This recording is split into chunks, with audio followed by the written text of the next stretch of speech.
Okay. So the game has fully begun now, so it's okay.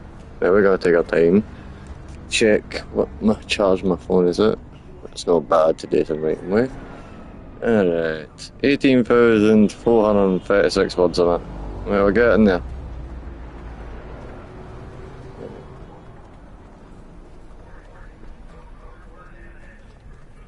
Okay. Right. Fuck it, I'll charge this thing. I'm gonna sit there. Right. We're gonna go do a few missions, and in between each one, we're just gonna try and do a wee bit of writing, so yeah. Right, that's us. Let's see. Experience. Yep, NCPD. Turn that fucker off, please. Nope.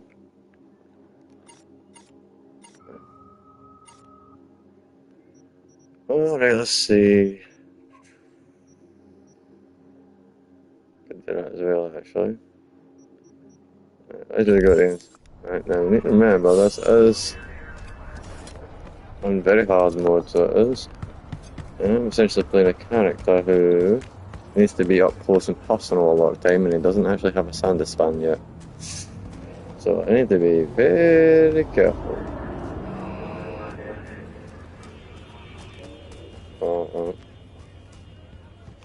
Spare a veteran some change?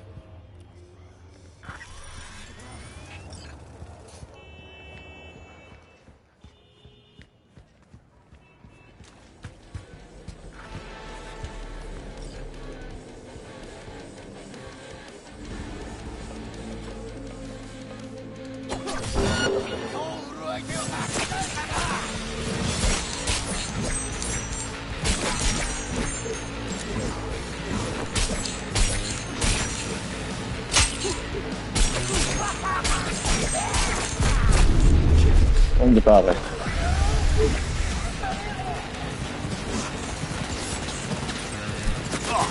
There you are.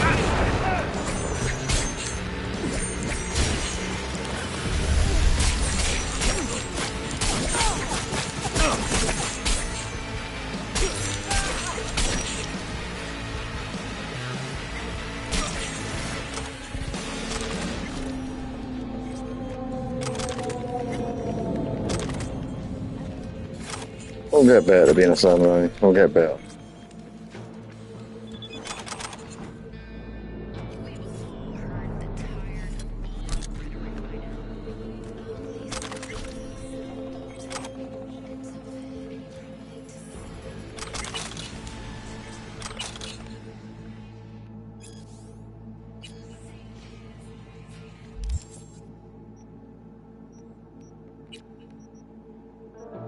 As soon as we get kill up, things start getting a wee bit funner.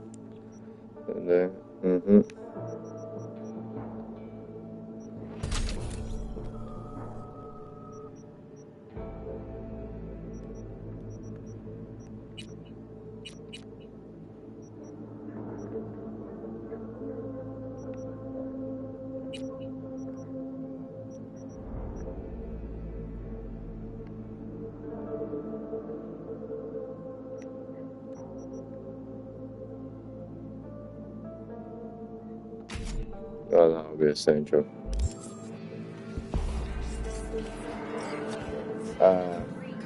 Anything else up? I will find you.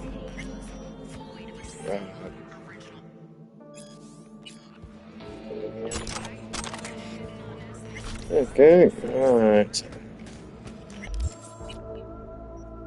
Alright, what about...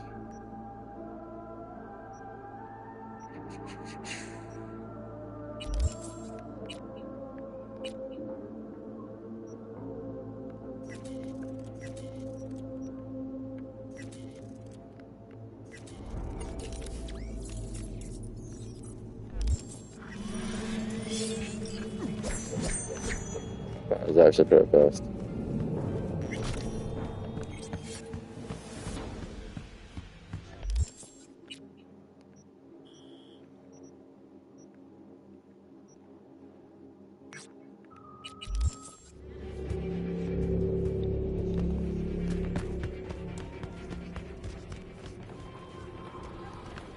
We might as well do that one, and it opens up that area a bit.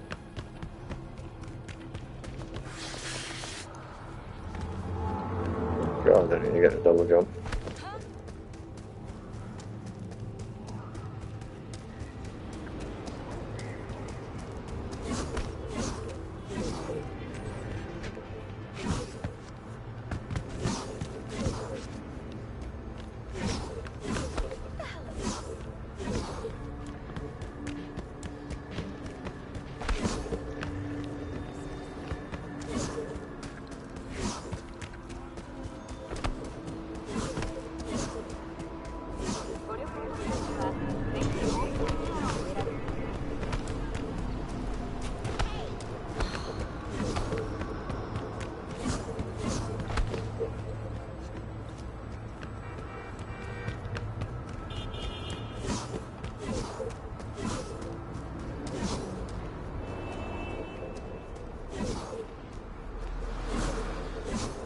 Hey, look. Well, well, well. Would you look at that? You see it too, right? Either gone completely whacked or I'm having a mystical moment. What's that chick's name? The one with the hair? Misty? Eh, more likely a neuron misfire for Victor to check out. Or maybe I ask him both.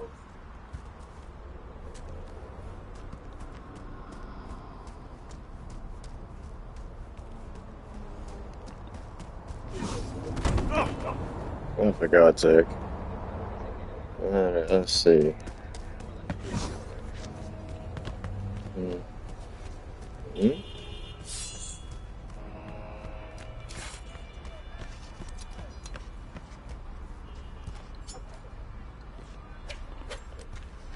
Cop just happens to be walking by at that exact time. No good.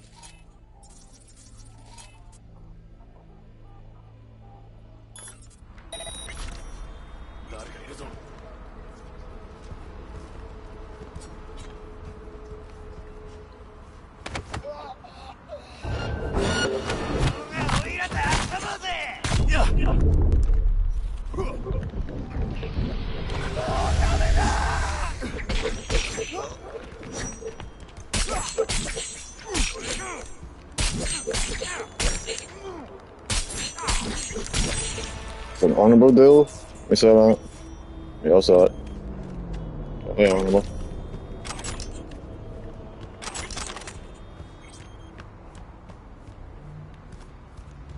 Oh.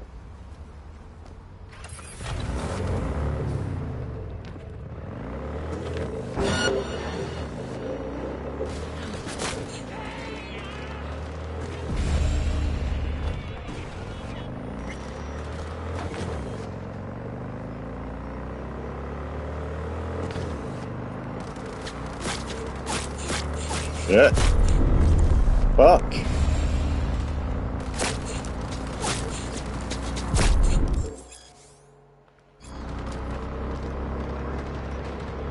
Whoa! Shit, shit, shit, shit, shit, shit, shit, shit.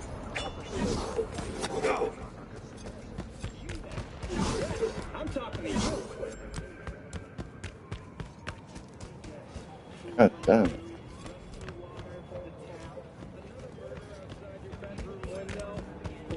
Are you guys still after me?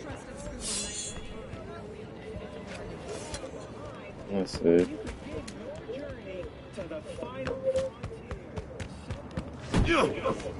For fuck's sake, come on. As if I need that right now.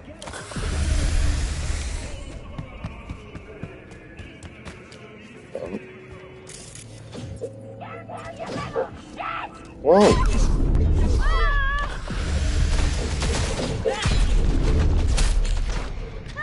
Fucking hell.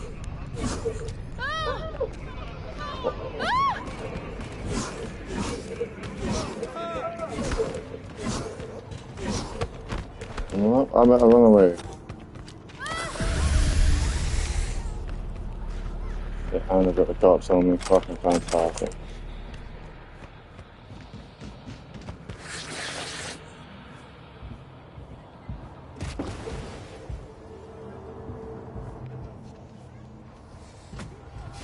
Cops are dealing with him. Oh no.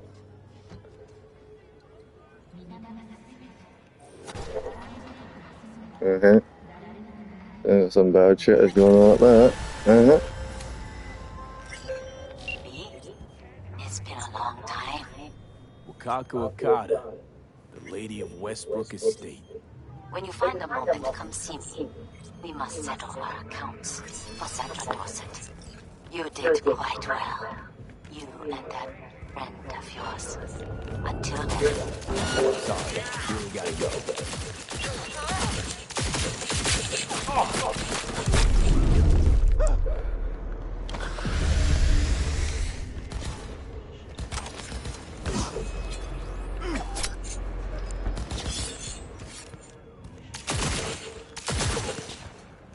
Is that hot?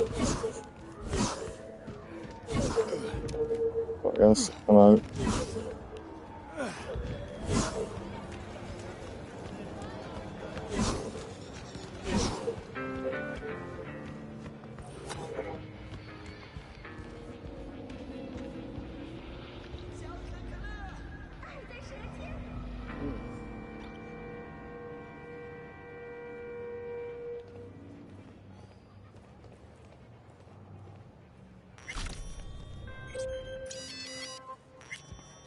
Okay, you were saying... Until then.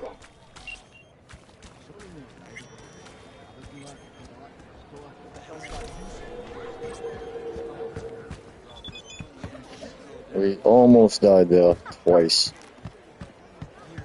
I think we need to take this much slower.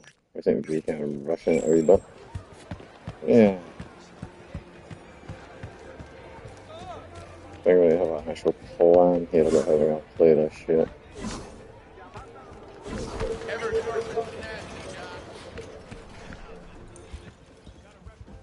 Well, well. We have some outstanding biz to settle. Remember Sandra Dorset? I don't forget such things, V. Here is your reward. It comes with a fairly ample bonus. Go see a Ripper Doc. They'll weave you a dermo imprint that will enable smart gun.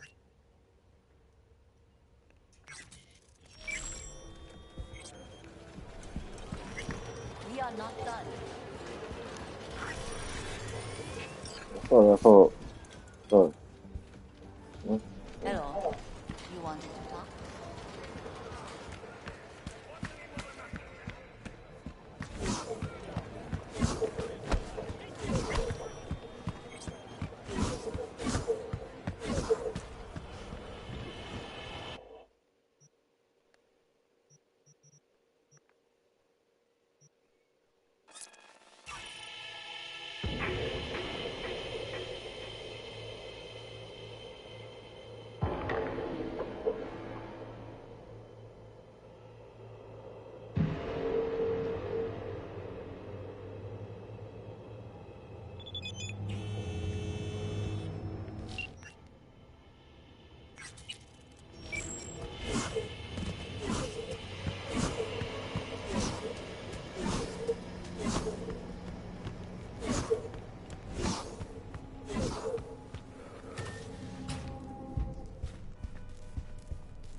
Let's see what's... Take your pick.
Lee, can you talk? It is important.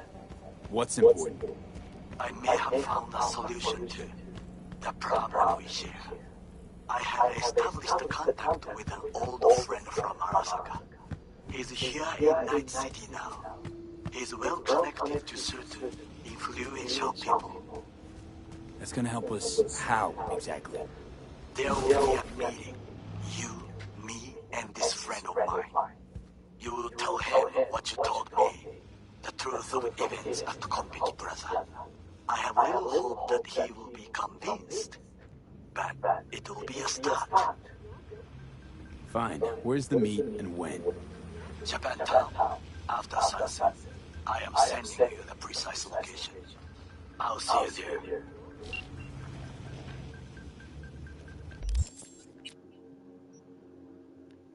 Okay. I'm going to do a bit of writing, I think. I may actually stick on the strain though as well, the audiobook, because that is an audible so I can kind of do both.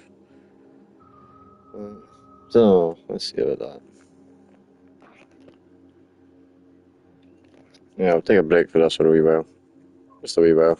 Then when we come back, we'll go run and we'll upgrade, etc. Well, I need money, first of all, so there's a few missions around I'm sure I can do.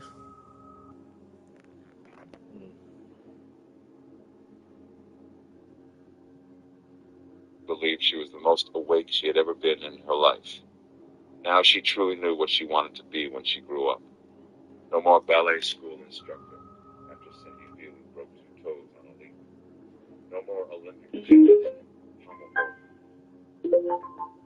Broadway actress. And she was going to dye her hair coral red and star in The Little Mermaid in the lead role of Ariel. And at the end, take the biggest and most graceful curtain curtsy of all time. And after the thunderous applause, she was going to greet her young theater-going fans after the show and sign all their programs and smile for camera phone pictures with them.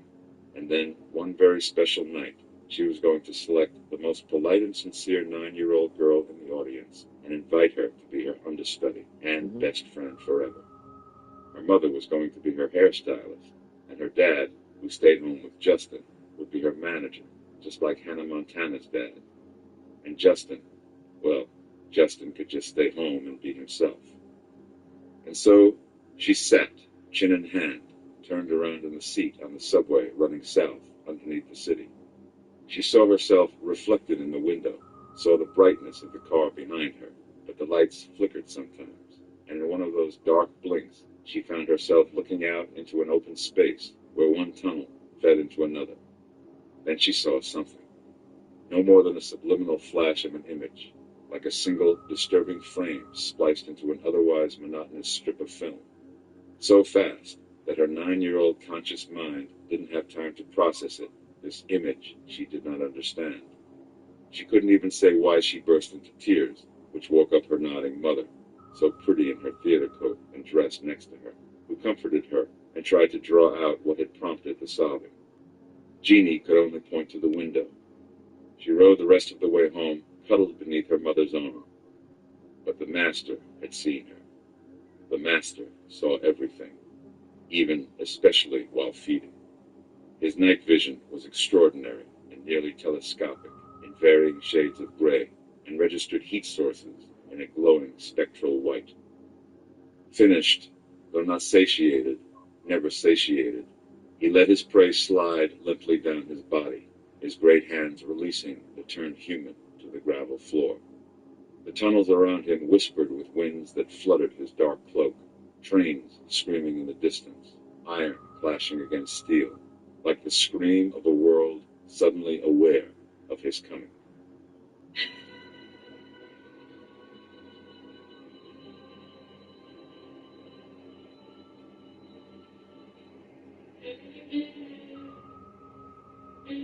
Exposure.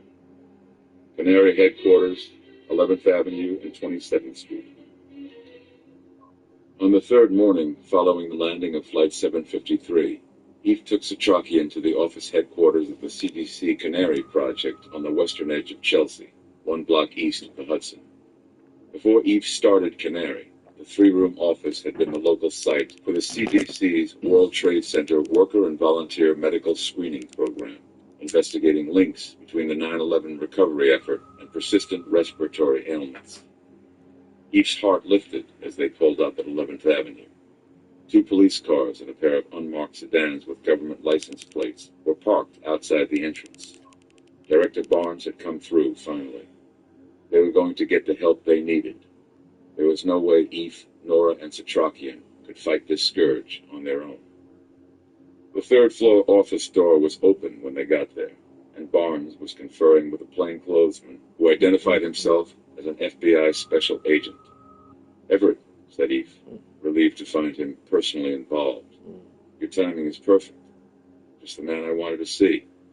He moved to a small refrigerator near the door. Test tubes clinked as he reached for a quart of whole milk, uncapping it and drinking it down fast. He needed the calcium the same way he had once needed booze. We trade off our dependencies, he realized. For instance, just last week, Eve had been fully dependent upon the laws of science and nature. Now his fix was silver swords and ultraviolet light. He brought the half-empty bottle away from his lips with the realization that he had just slaked his thirst with the product of another mammal. "Who is this?" asked Director Barnes. "This," said Eve, swiping the milk mustache from his upper lip, "is Professor Abraham Satrakian." Satrakian was holding his hat, his alabaster hair bright under the low ceiling lights. "So much has happened, Everett," said Eve, swallowing more milk, putting out the fire in his belly. "I don't even know where to begin." Barnes said, "Why don't we start with the bodies missing from the city morgues?" Eve lowered the bottle. One of the cops had edged closer to the door behind him. A second FBI man was sitting at Eve's laptop, pecking away. Oh, "Hey, excuse what me," is this? said Eve. Barnes said, "Ephraim, what do we know about the missing corpses?" Eve was a moment trying to read the CDC director's face. He glanced back at Satrakian, but the old man offered him nothing, standing very still with his hat in his gnarled hands. Eve turned back to his boss. "They've gone home." "Home," said Barnes, turning his head, as though trying to hear him better. "To heaven?" "To their families, Everett." Barnes looked at the FBI agent, who kept looking at Eve. "They're dead," said Barnes. "They aren't dead. At least, not in the way we understand it. There is only one way to be dead, Ephraim." Eve shook his head. "Not anymore. Ephraim." Barnes took one sympathetic step forward. "I know you've been under a keen amount of stress recently. I know you've had family troubles." Eve said, "Hold on. I don't think I understand what the hell this is." The FBI agent said, "This is about your patient, Doctor. One of the pilots of Regis Air Flight 753, Captain Doyle Redfern. We have a few questions about his care." Eve hit a chill. "Get a court order, and I'll answer your questions. Maybe you would like to explain this." He opened a portable video player on the edge of the desk and pressed play. It showed a security camera view of a hospital room. Redfern was seen from behind, staggering, his jelly open in back. He looked wounded and confused rather than predatory and enraged. The camera angle did not show the stinger swirling out of his mouth. It did, however, show Eve facing him with a whirling tree fine, jabbing at Redfern's throat with a circular blade. There was a flicker of a jump cut, and now Nora was in the background, covering her mouth as Eve stood by the doorway with his chest heaving, Redfern in a heap on the floor. Then another sequence began. A different camera, farther along the same basement hallway, set at a higher angle. It showed 2 people, a man and a woman, forcing their way into the locked morgue room where Redfern's body was being held. Then it showed them leaving with a heavy body bag. The 2 people looked very much like Eve and Nora. Playback stopped. Eve looked at Nora, who was shocked, and then at the FBI agent and Barnes. That attack was edited to look bad. There was a cut there. Where are Captain Redfern's remains? Eve couldn't think. He couldn't get past the lie he had just seen. That wasn't us. The camera was too high to... So are you saying that was not you and Dr. Martinez? Eve looked at Nora, who was shaking her head, both of them too mystified to mount any immediate coherent defense.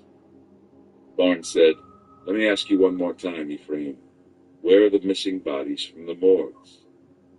Eve looked back to Satrakian, standing near the door, then at Barnes. He couldn't come up with anything to say. "Ephraim, I'm shutting Canary down as of this moment." "What?" said Eve, coming around. "Wait, Everett." Eve moved fast toward Barnes. The other cops started toward him as though he was dangerous, their reaction stopping Eve, alarming him even more. "Dr. Goodweather, you have to come with us," said the FBI agent. "All of you." "Hey!" Eve turned. Satrakian was gone. The agent sent 2 cops out to get him.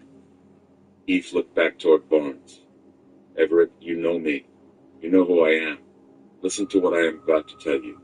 There is a plague spreading throughout this city, a scourge unlike anything we've seen." The FBI agent said, "Dr. Goodweather, we want to know what you injected into Jim Kent." "What? What?" Barnes said, "Ephraim, I've made a deal with them.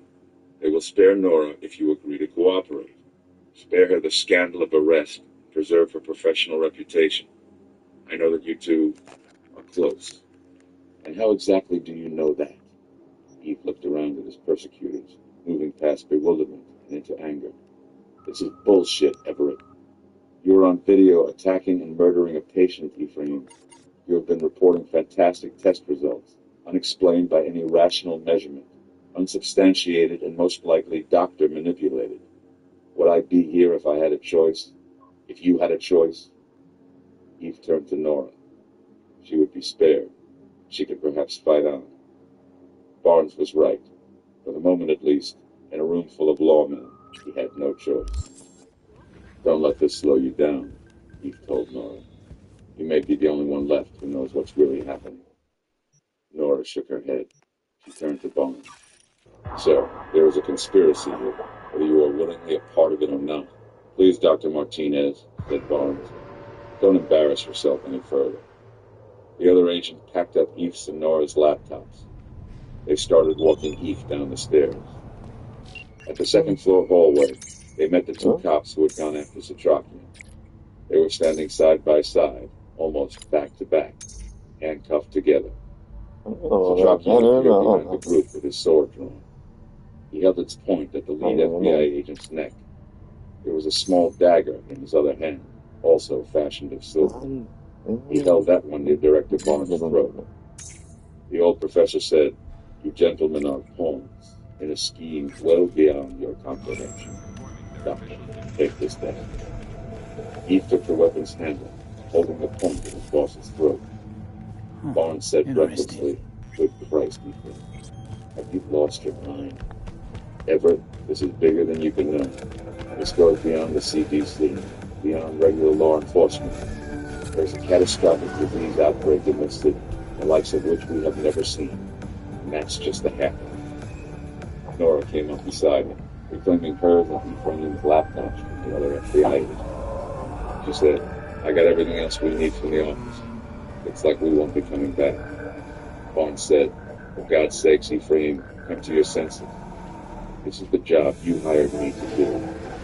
Sound the alarm when a public health crisis warns. We are on the verge of a worldwide pandemic, an extinction event, and somebody somewhere is pulling out all the stops to make sure it succeeds." Johnny, you see what happened? Stoneheart Group. Something feels off here. You don't say. Eldridge Palmer mean the switched wreck? on a bank of monitors, mean showing the 6 run? television news channels. City's... The one in the lower left-hand box interested him most. He angled his chair up a few degrees and isolated the channel, raising its volume. The reporter was posted outside the 17th Precinct headquarters on East 51st Street, getting a no comment from the police official concerning a rash of missing person reports being filed throughout the New York area in the past few days. They showed the line of people waiting outside the precinct house, too many to be allowed inside, filling out forms on the sidewalk. The reporter noted that other seemingly unexplained incidents, such as house break-ins in which nothing appeared to have been stolen and no one appeared to be home, were being reported also. Strangest of all was the fact of the failure of modern technology to assist in the search for the missing person. Mobile phones, almost all of which contained traceable GPS technology, had apparently gone missing with their owners. This led some to speculate that people were perhaps willfully abandoning families and jobs, and noted that the spike in disappearances seemed to have coincided with the recent rumor occultation, suggesting a link between the two accounts. A psychologist then commented on the potential for low-grade mass hysteria in the wake of certain startling celestial events. The story ended with the reporter giving airtime to a teary woman holding up a J.C. Penney portrait of a missing mother of two. The program then went to a commercial for an age-defying cream designed to help you live longer and better. The congenitally ill tycoon then switched off the audio, but the only sound, other than the dialysis machine, was the humming behind his avaricious smile. On another screen was a graphic showing the financial markets declining while the dollar continued its fall. Palmer himself was moving the markets, steadily divesting himself of equities and buying into metals, gold, silver, palladium, and platinum bullion. The commentator went on to suggest that the recent recession represented opportunities in futures trading. Palmer strongly disagreed. He was shorting futures, everybody's except his own. A telephone call was forwarded to his chair through Mr. Fitzwilliam, a sympathetic member of the Federal Bureau of Investigation, calling to inform him that the epidemiologist with the Canary Project, Dr. Ephraim Goodweather, had escaped. Escaped, said Palmer. How was that possible? He had an elderly man with him who apparently was more wily than he'd seemed. He carried a long silver sword. Palmer was silent for one full respiration. Then slowly, he smiled. Forces were aligning against him. All well and good. Let them come together. It would be easier to clear them all away. Been a long time since we talked. Sir, said the caller. Since when Jackie passed away. Oh, said Palmer. Calling to offer my condolences. Offer your condolences. Knickerbocker loans and curios from You 118th lived Street under a and roof. home. The decency not to treat me like Ethan some Norris stood with stranger you just Satraki met. behind the locked doors of Going the to call home. you. The two epidemiologists were still shaken up. I gave him your name, said he, looking outside the The window. ceremony will be in The building is in my late wife's name. We should Many be of safe us here. friends will be there. Satrakian was Say no anxious more, to get Mama. downstairs to the basement I'll be Palmer, there. but the two doctors were still rattled. I'll doubt it for a They're second. coming after us, said he. Clearing the way for obstruction, said Satraki. The strain will move faster through an orderly society, and one on high alert. They, who, said Norris. Whoever had the influence to get that coffin loaded onto a transatlantic flight in this age of terrorism, said Satraki. Each said, pacing, they're framing us, sending someone in there to steal Redfront's remains. They look like us.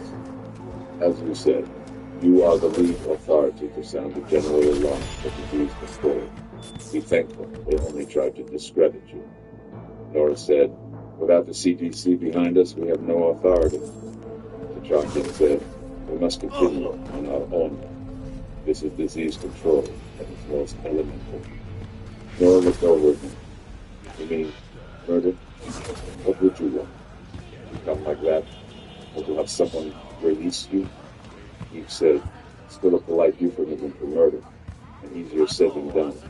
How many heads do we have to cut off? There are 3 of us here.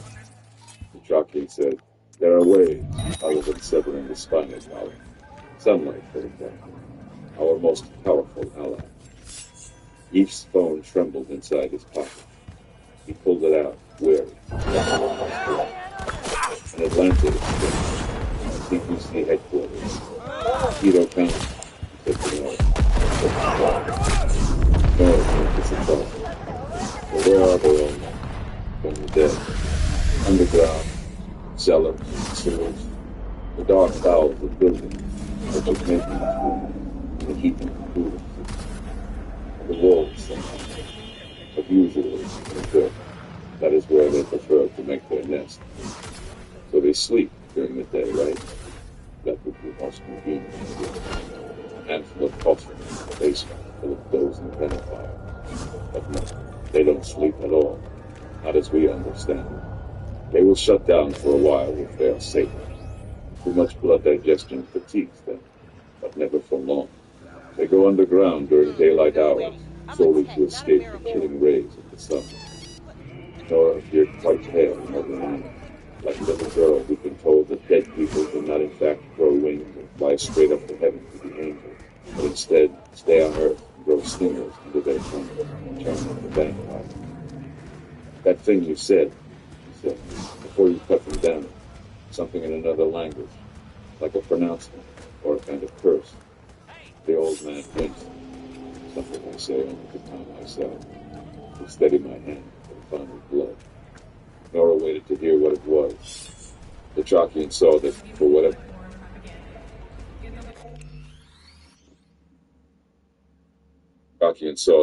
whatever reason she needed to know. I say, Strigoi, my sword sings of silver. Satrakian winced again, uncomfortable saying this now. Sounds better in the old language. Nora saw that this old vampire killer was essentially a modest man. Silver, she said.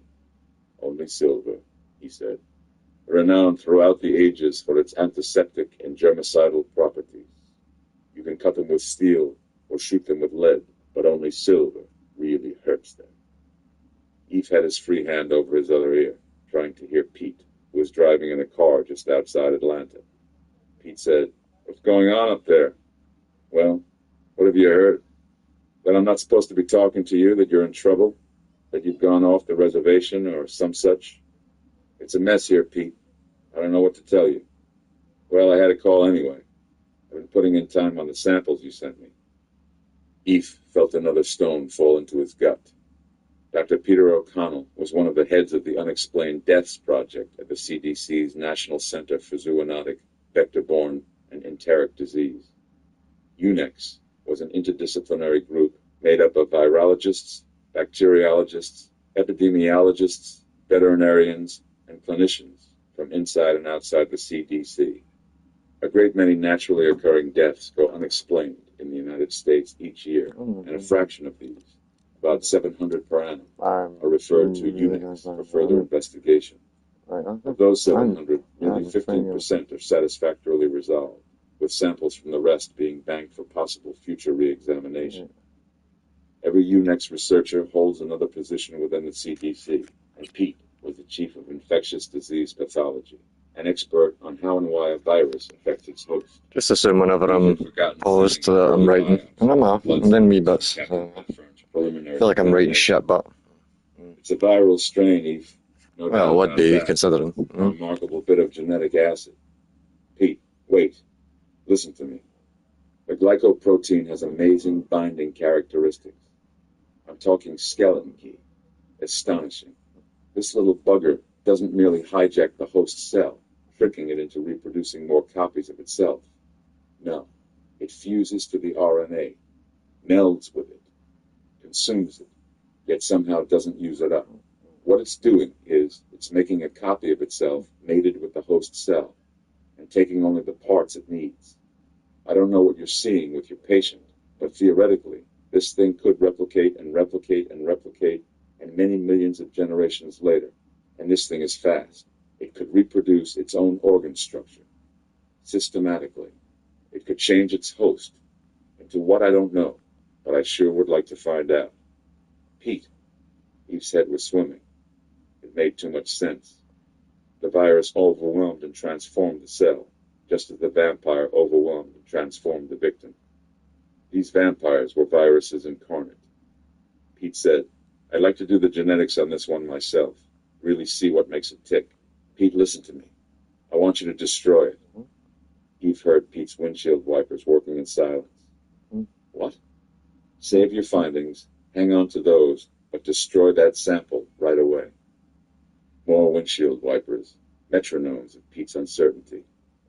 "Destroy the one I was working on, you mean?" Alright, I've got to the bit finally where they showed about the truck, the sheriff's brothers went missing, so alright, so he's came up, he had a wee look at the site and stuff. His brother's gun's been shot a few times. Sheriff, he's brought the sheriff off a private conversation with the deputies, and he's let him in knowing that he thinks it's a giant hawk or some problem. He's saying it's a giant avian raptor of some kind. He doesn't know where it comes from. He says to the sheriff he doesn't know where it comes from, or like, you know, or even if it is a giant hawk, but he thinks that's what it is. And so the sheriff goes along and goes, okay, right. I don't care. Right. And then he goes, and I believe it's had a change in behaviour as its plumage has actually changed. God, that's the word I was looking for. Actually, I need to add that, go back and add that in. It's had a change in plumage, and like the only time they've seen this colour plumage is in the 2 human attacks. Okay, this one included. Okay. And the sheriff asked him, alright, but like, how do we? Okay, let's say I believe you, alright. Let's say I just believe you. How do we find the fucking thing? And that's when they look around, okay, I need to figure this out. They look around, and I think they would spot blood that's possibly a darker colour. Okay, and they realise that this might be the blood of the creature. So then he busts out his bloodhound, and then they track it. And let's say it's only 5 miles away or something like that, but the bloodhound, as we found it last time, is it would track things up to 200 miles away, potentially. And one of the 2 lookalikes carrying a body bag from the hospital. Okay. It said that Dr. Ephraim Goodweather. So they follow it, and then okay. The disappearance of the corpses of Flight 750. Now, in terms of this game, he thought of Kelly watching it, of Zach. I need some nice, easy missions. The only good news about this is that they still consider it. That means there is still hope, a chance. Nora said, you sound like you. All these guys, like, see if I was a hacker, it would be no problem. He said, but I'm not. So vampires have their own laws, both savage and ancient. One such commandment that endures is that a vampire cannot cross moving water, not without human assistance. Nora shook her head. Why not? The reason perhaps lies in their very creation, so long ago. The lore that existed in every known culture on the planet, for all time. Mesopotamians, ancient Greeks and Egyptians, Hebrews, Romans. Old as I am not old enough to know that the prohibition holds even today, giving us something of an advantage here.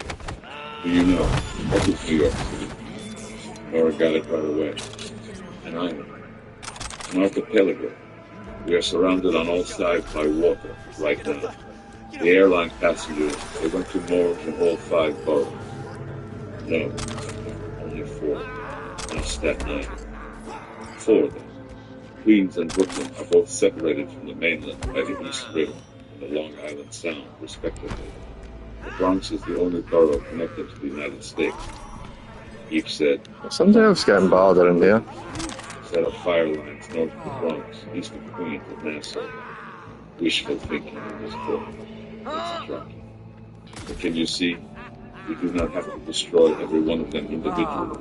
They are all of one mind, operating in a hive mentality, controlled by a single intelligence, who is very likely landlocked somewhere here in Manhattan. Master, said he. The one who came over in the belly of the airplane, the owner of the missing boat. Nora said, how do you know he's not back near the airport? We can't cross the control on the plane. Satrakian smiled flatly.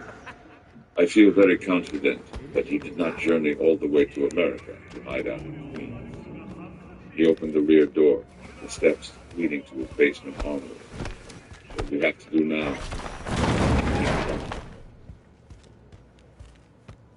Liberty Street, the World Trade Center site. Vasily Fett, the exterminator with the New York City Bureau of Pest Control, stood at the construction fence above the great bathtub foundation at the site of the former World Trade Center complex. He had left his handcart in his van, parked over on West Street, in a Port Authority lot, with the other construction vehicles. In one hand he carried rodenticide and light tunnel gear in a red and black Puma sport bag. In his other, he held his trusty length of rebar, found at a job site once, a 1-meter-long steel rod, perfect for probing rat burrows and pushing bait inside, and occasionally beating back aggressive or panicked vermin. He stood between the Jersey barriers and the construction fence at the corner of Church and Liberty, among the orange and white caution barrels along the wide pedestrian walkway. People walked past, striding toward the temporary subway entrance at the other end of the block. Need that. There was a sense of new hope in the air here, warm, like the abundant sunshine that blessed the destroyed part of the city. The new buildings were starting to go up now, after years of planning and excavation, and it was as though this terrible black bruise was finally starting to heal. Only Fett noticed the oily smears discoloring the vertical edges of the curb, the droppings around the parking barriers, the gnaw marks scoring the lid of the corner garbage can, telltale signs of surface rat presence. One of the sandhogs took him down the Hall Road and into the basin. He pulled up at the foot of the structure that would become the new underground WTC path station, with 5 tracks and 3 underground platforms. For now, the silver trains entered through daylight and open air as they made their way along the bottom of the bathtub toward the temporary platforms. Vasily stepped out of the pickup, down among the concrete footings, looking up 7 stories to the street above him. He was in the pit where the towers had fallen. It was enough to take his breath away. Vasily said, "This is a holy place." The sandhog had a bushy, gray-flecked mustache and wore a loose flannel shirt over a tucked-in flannel shirt, both heavy with soil and sweat, and blue jeans with muddy gloves tucked into the belt. Yes, I was going to read that right now, so how do we find it? The sheriff took this in his stride and said, okay, but how do we find it? So the sheriff just kind of goes around and just goes, okay, fuck it, I've got a guy for the FBI telling me this, and it's like, well, yeah, okay. He shook his head, looking at the slowly wall beneath Easton Street. Got a good 70 memory sheer for feet of concrete, faces. studded with tie Here for a good time. Fett said, Need to talk. She in her den? the guy shrugged. Take the stairs down. Sandhogs are a proud I'll block. let Judy know you're... They built New York City with subways and sewers, every tunnel, pier, skyscraper, and bridge foundation. Every glass of clean water. Scare away any customers. What if you're out? Feast your eyes on... Every glass of clean water comes out of the tap Tell me, next baby, to a do I have sandhog. to find it? A family job. Different generations working together on the same sites. Dirty work done right. Judy's embarrassed. So the guy was reluctant to sound Hey, reluctant. where you going? Nothing. Everyone's in kind of a funk. We had 2 guys walk off, disappear.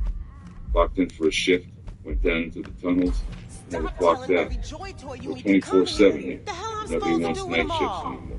You so Nobody concerned wants about to be on the strays? ground. Go take care of These your are young guests. guys. I dared them. Suze, we're not done here. Catholic Oh, to yeah, head we tunnel fucking are. openings where the subterranean structures would be joined beneath Church Street. So, no new construction these past few days? Breaking new You just ground? got nothing Since more we to got say the than basin children. hollowed out. Listen, have you And seen all that this started with the rats? Need to talk to her. Come on, Dan. Why? Something's come over this place just in the Need to past few find her. days. The That's sandhog shrugged, shaking it off. All He had right. a plain white hard hat for Vasily. And I thought I had a dirty job. Mega What Tower. makes someone want to become a rat Luxurious. catcher anyway?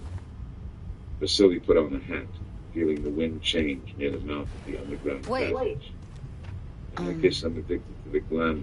Just let me know how she's The doing. sandhog looked at Vasily's boots, his Puma bag. I'll give you a Steel call, rod. okay?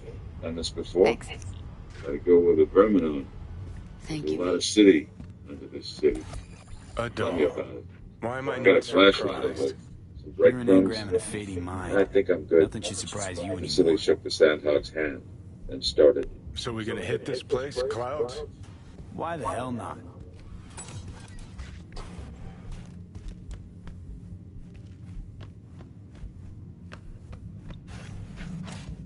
Think I just woke up one day looking like this? It's real life, not no...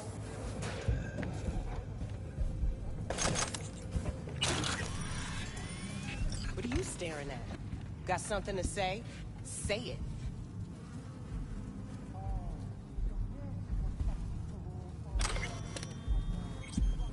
I said something. Expect an answer. Heated exchange. How's this any gonna follow up with I'm just curious. one thing You know what happened to Evelyn Parker? Why are you asking me? You talked to Judy. Sure, but... And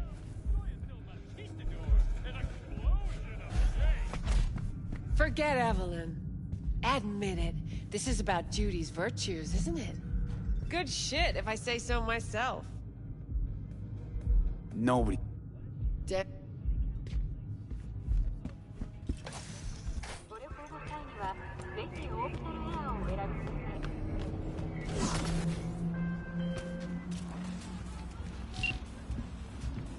Hello. The name is Hands. Mr. Hands. If you're looking for work in Pacifica, I'm the man to call. I'm V. No, nice to meet you. All right. How very nice to meet you. If you have business, you know my number.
I'm just trying to figure this reboot, so also, hold on. Did not see that though.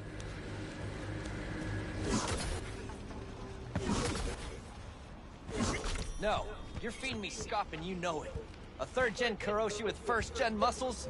You're just asking for a full sys meltdown. Exactly the setup I got. And you don't see me complain. Just gonna What? They pay you by the unit sold? Or are you just trying to clear up storage? listen. The problem's not.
on.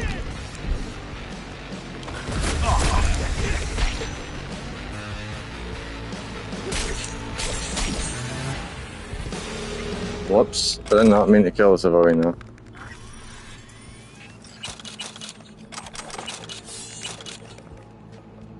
I'm very sorry about the civilian, I did not mean that.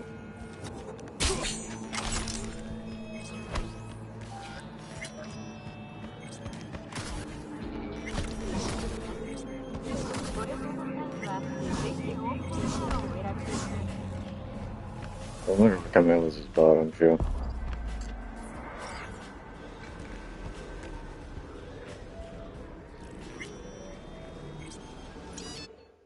It's like I'm in the old town in Sin City, just so I can don't do it.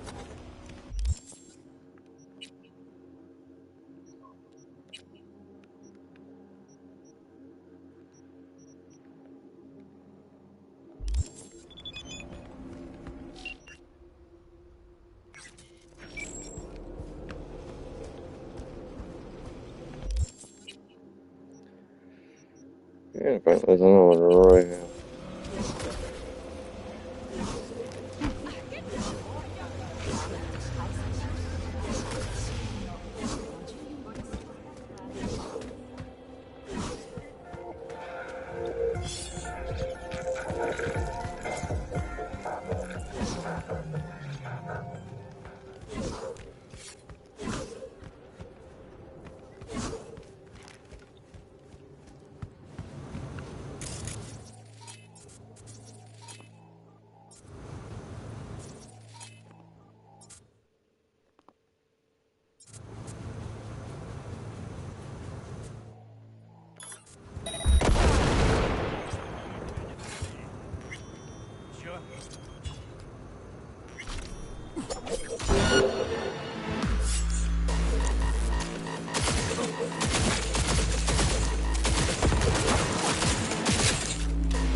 Look at the garbage, why not?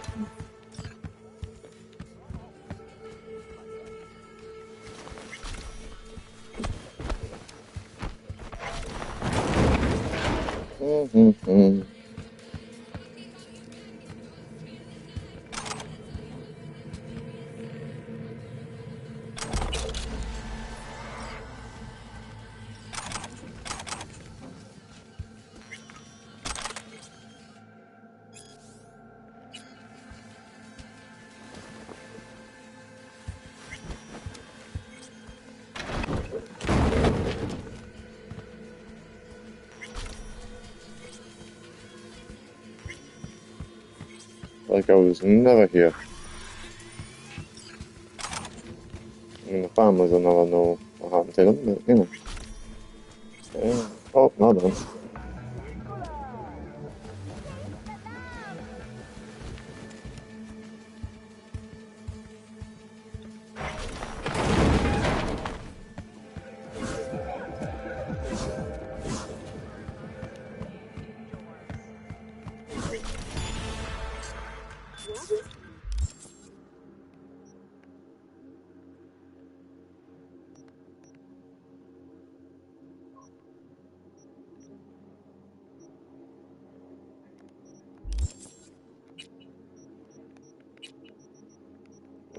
One away.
espresso machistador, an explosion of death.